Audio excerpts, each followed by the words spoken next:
The Ford Bronco is a model line of SUVs that were manufactured and marketed by Ford from 1965 to 1996. After the first generation of the Bronco was introduced as a competitor to compact SUVs, the succeeding four generations of the Bronco were full-sized SUVs, competing against the Chevrolet K5 Blazer and Dodge Ramcharger. The first Bronco was assembled using its own chassis, while the full-sized Bronco was derived from the Ford F-Series pickup truck. All Broncos were produced with four-wheel drive powertrains.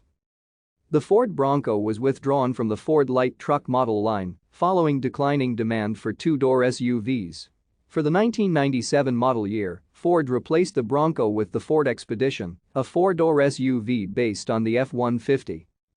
From 1965 to 1996, Broncos were produced at Ford's Michigan truck plant in Wayne, Michigan. In 2017, Ford announced the reintroduction of the Ford Bronco as a mid-sized SUV as a 2021 model. Manufacturing is to return to Michigan assembly. The idea behind the Bronco began with Ford product manager Donald N. Thank you for watching. Like and subscribe if you would like to view more of our videos. Have a nice day.